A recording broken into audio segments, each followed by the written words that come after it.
Olá, vamos ao nosso evangelho de hoje. Hoje que é quarta-feira, 15 de abril. Vamos fazer uma prece, vamos elevar o nosso pensamento a Deus, em gratidão. Gratidão ao Pai pela nossa vida, a nossa vida imortal, por termos sido criados. Gratidão ao Pai por esta reencarnação, mais esta existência de tantas que já tivemos, mais esta oportunidade bendita que pela Tua misericórdia, Pai, nos foi oferecida para que aqui pudéssemos viver essas experiências que estamos vivendo com as pessoas que estamos vivendo. Pedimos a Jesus, esse mestre, amigo, bondoso, nosso modelo, que continue a ser o nosso farol, o farol da nossa estrada, do nosso caminho. E pedimos à espiritualidade amiga, o nosso anjo da guarda, espíritos protetores, que continuem conosco, a nos amparar, a nos inspirar, sempre os bons pensamentos, as boas palavras e as boas ações. Fiquem conosco neste dia que se inicia em nossos lares, em nossos trabalhos, e nos auxiliem em tudo que necessitarmos, especialmente nos momentos em que quisermos nos deixar fraquejar. Fiquem conosco, Espíritos de luz, hoje e para todo sempre. Que assim seja. Então vamos ao nosso Evangelho segundo o Espiritismo. Vamos a uma reflexão breve, um estudo singelo do nosso Evangelho.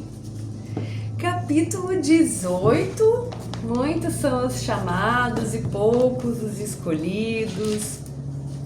Vamos andando aqui para ver o que nós ainda não lemos.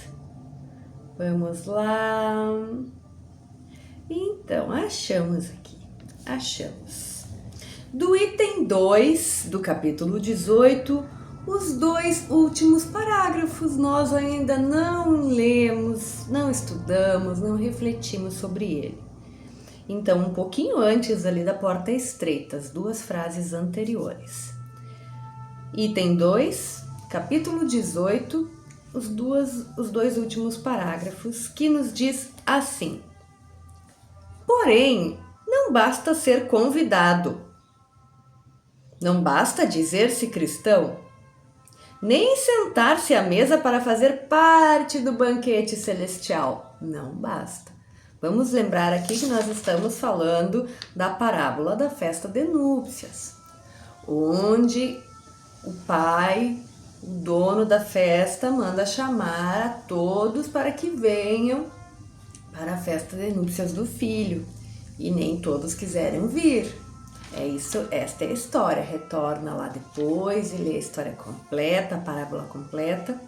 Mas aqui está refletindo no item 2, já está falando, esmiuçando esta parábola. Então ele vai dizer assim, olha, não basta ser convidado para o banquete, nem dizer que é cristão, que segue Jesus Cristo, a moral do nosso mestre, nem sentar-se na mesa para fazer o banquete celestial. É preciso estar vestido com a roupa nupcial, ou seja, ter a pureza de coração e praticar a lei, levando em conta o aspecto espiritual. Que vamos lembrar também que apresentou-se um irmão lá para a festa que não estava vestido adequadamente. E aquele dono de família, aquele chefe de família, aquele que havia convidado para o banquete, ficou bem enfurecido porque achou, uma falta de respeito aquele que se apresentou sem a roupa. Isso lá na nossa parábola. Agora nós estamos vendo o significado.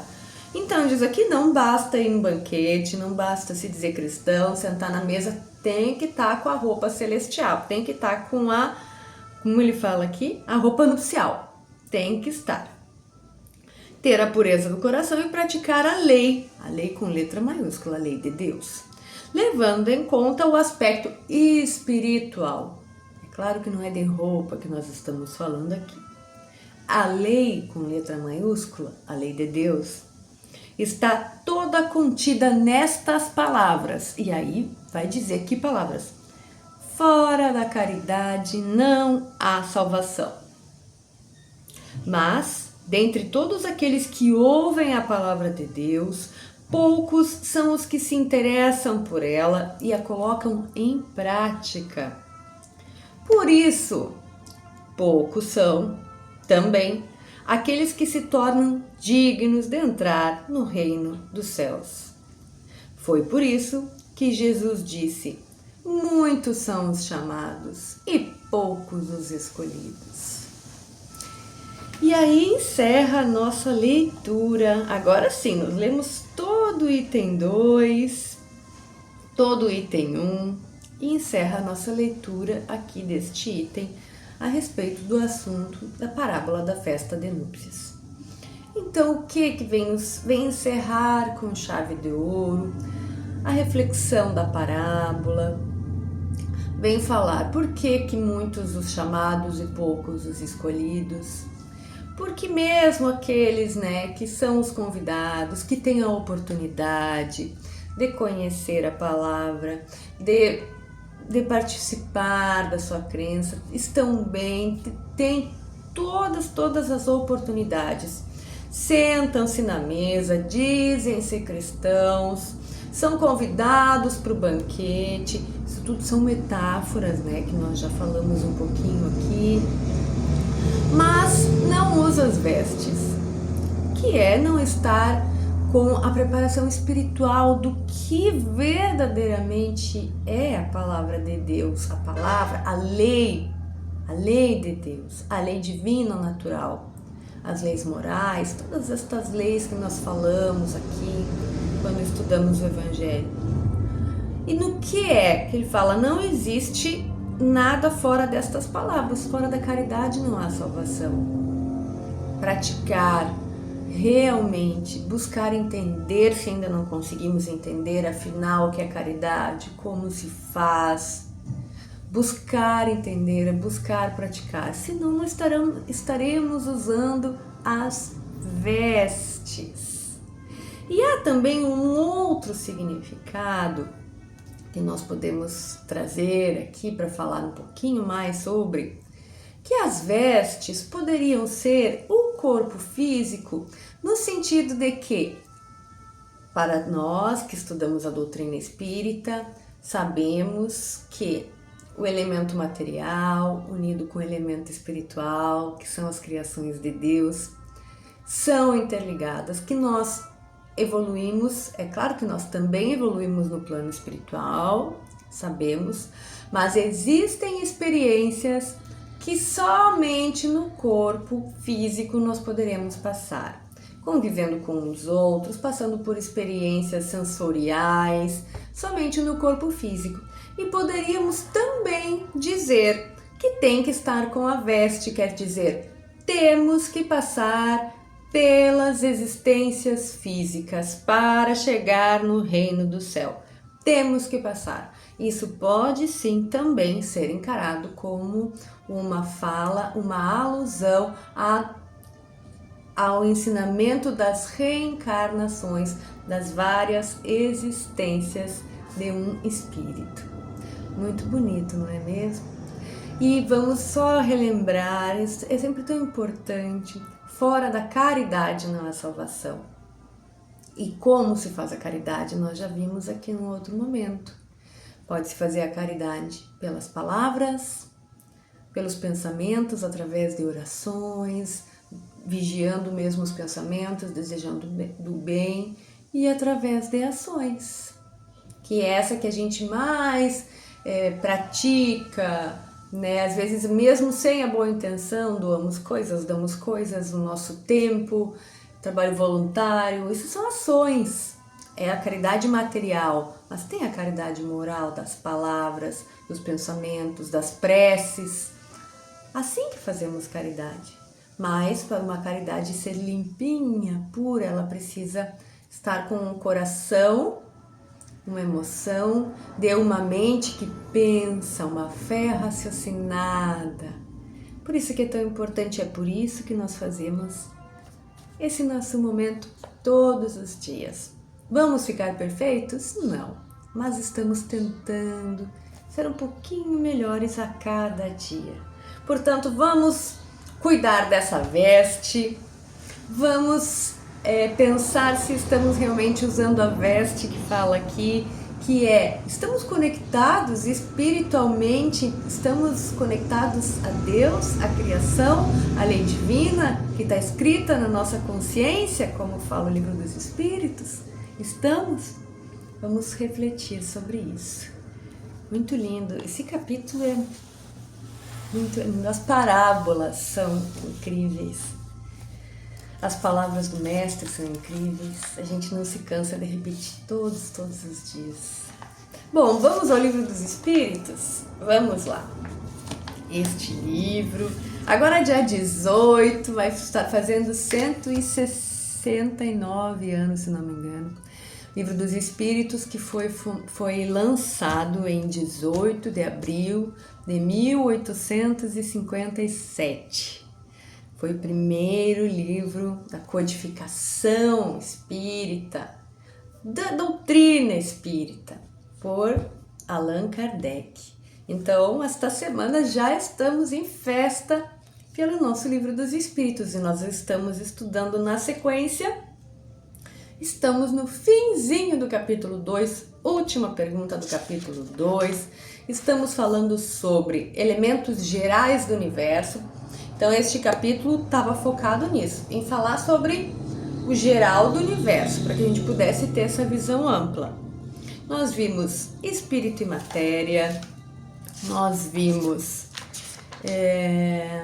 os elementos gerais, espírito e matéria, propriedades da matéria, e hoje estamos vendo o espaço universal.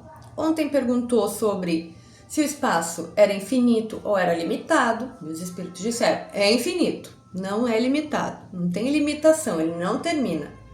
E hoje, a pergunta 36, Allan Kardec vai perguntar então, o vazio absoluto existe em alguma parte do universo, do espaço universal? Existe vazio? É isso que Allan Kardec está perguntando aos espíritos. E eles vão responder, não, nada é vazio. O que parece vazio, que nos parece um vazio, está ocupado por matéria que não pode ser detectada pelos sentidos humanos e nem pelos instrumentos de observação e medição disponíveis. Disponíveis para quem? Para nós. Nós ainda não descobrimos cientificamente aparelhos capazes de medir mais além. Isso que a gente chama de vazio. Hoje a ciência chama de matéria escura. 95% do que existe nós não conhecemos, a ciência desconhece e a ciência chama de matéria escura. E é isso que eles estão falando aqui, não é um vazio. Então a ciência já acredita que não é um vazio, mas eles não sabem dizer o que é, então eles chamam de matéria escura e foi isso que Kardec perguntou. Então isso que a gente não conhece está vazio? Não está vazio. É só uma matéria que esse corpo pesado ainda não consegue entender. Nós já vimos aqui, nos faltam sentidos para perceber as coisas que ainda não conseguimos. Não quer dizer que não existam, nos faltam sentidos. Então é isso que Kardec perguntou já lá há quantos anos atrás. Simples assim, muito bonito, né? Estudando, estamos construindo nosso conhecimento, ficamos muito felizes e gratos por isso. Então vamos agradecer ao Pai mais uma vez pela oportunidade bendita da vida, por esta existência, pela doutrina espírita, que é a nossa luz, o nosso consolo, o consolador prometido por Jesus, é a nossa doutrina espírita, que nos traz esse conhecimento, nos enche de alegria, de jovialidade eterna, vontade de estar sempre, sempre andando, pois somos espíritos imortais, vivendo pequenas experiências, o que não tornam essas experiências menos importantes, e por isso agradecemos pelo dia que se inicia e vamos fazer dele o melhor que já tivemos até aqui. Se tiver difícil, nós vamos pedir fé. Vamos pedir as respostas que podem nos ser dadas, e as que não podem, nós vamos nos resignar e esperar, com o Mestre no coração, à nossa frente nos guiando, e com o nosso Pai. Fiquem conosco, espíritos amigos que tanto nos auxiliam nesta caminhada. Fiquem conosco, hoje e para todo sempre. Que assim seja. Tchau, tchau.